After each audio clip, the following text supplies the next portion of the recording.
Hi guys! Welcome sa ating panibagong video content for today's video. Ayan guys, magluluto tayo ngayon ng pansit bato.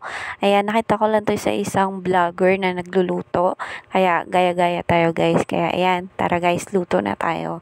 Ayan guys, bumili lang ako sa supermarket kasi walang tinda sa talipapa, kaya sa supermarket na ako dumiretso. Ayan, bumili ako ng pansit bato, tsaka yung mga pang sahog natin na atay. Atay dapat yun ng manok, ayun kaso wala. Kaya atay ng baboy na lang. Tapos konting karne ng baboy. Tapos kikiambol. Kasi wala nung mahaba, kaya yun na lang binili ko, kikiambol. Tapos yan, ginayat-gayat ko lang na maliliit yung tag dito, atay ng baboy guys. Maliliit lang kasi pangit pag malalaki, mahirap maluto ka agad. Kaya niliitan ko lang yung gayat niya guys. Tapos yung karning baboy, malalaki pa kasi yung hiwa niya, kaya hiniwa ko pa ulit ng isa pa at dalawang hiwa pa. Ayan. Tapos yung ating kikiambol, hiniwa ko rin lang sa dalawa guys para dumami. Tsaka malalaki kasi siya para madali lang din maluto guys. Tapos yan, bumili ako nung pampansit na gulay na para hindi na ako magagayat-gayat pa. Papahirapan ko pa yung sarili. Kung pwede namang bumili ka na lang ng gayat-gayat na guys, 'di ba? Ayan, tapos iniwa ko lang din yung sibuyas dyan.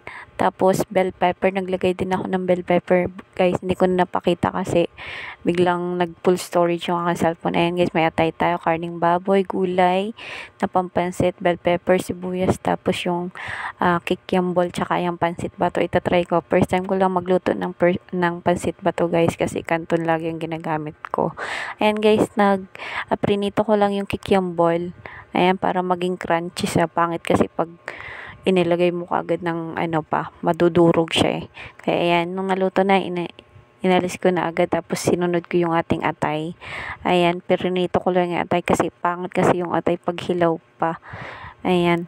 Kaya mas magandang lutong-luto talaga siya guys bago mo siya igisa kasama ng mga iba pang sangkap. Ayan. Pagkatapos niyan nung karning baboy naman, lang natin siya, iba-brown lang natin siya guys. Tapos ayan, diyan na rin ako magluto kasi yung mga na yan, masarap yan.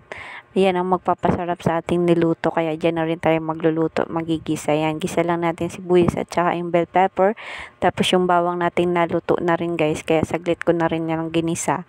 Tapos after nan, yan, isama na natin lahat ng sahog, karning baboy, tapos atay ng baboy, tapos yung kikiambol natin, isasama na natin pag may mekos na natin sila dyan lahat ng ng lasa niya, magsama-sama na. Ayan, yung gulay natin. Bumili lang ako ng kunting gulay guys para naman hindi masyadong boring yung ating pansit bato. Ayan, kita natin may kabuhay-buhay yung ating niluluto. Ayan, minekos-mekos ko lang yan guys. Halo-haloin lang natin. Tapos tinimplang ko na yun ng oyster sauce. Tapos nor cubes na shrimp. Tapos pamintang durog. Ayan. Tapos nilagyan ko na rin siya ng konting tubig guys para madaling lumambot, tsaka manuot yung mga lasa niya. Ayan. Tapos kinuha ko lang yung kalahati, tapos yung kalahati tinira ko sa kawali, tapos nilagyan ko ng 2 mangkok na tubig. Tapos yan, isinalang ko na rin yung pansit bato. Itatry natin kung masarap yan kasi gaya-gaya tayo. Tsaka wala rin ako maisip na ulam. Nakita ko lang yan sa TikTok kaya ginaya. Kaya maglagay tayo ng toyo guys para may alat. Tapos nilagyan ko ulit yan. Hinati ko yung nor cubes dyan guys. Dun sa ginisa natin kanina. Tapos dyan sa pansit bato natin. Tapos pakuluan lang natin. Tapos nagdagdag pa ako dyan ng kalahating mangkok na tubig. Tapos yan, nilalagay ko na lahat guys ng mga rekado. Yan, magsama-sama na sila dyan ng isang lasa na lang. Ayan guys, para sumarap na yung ating pansit bato. Kaso lang guys, sad nga lang na overcook yung ating pansit bato dyan. Ayan guys, guys, tikman na natin ang resulta ng ating nilotong pansit bato kung okay ba talaga yan. First bite.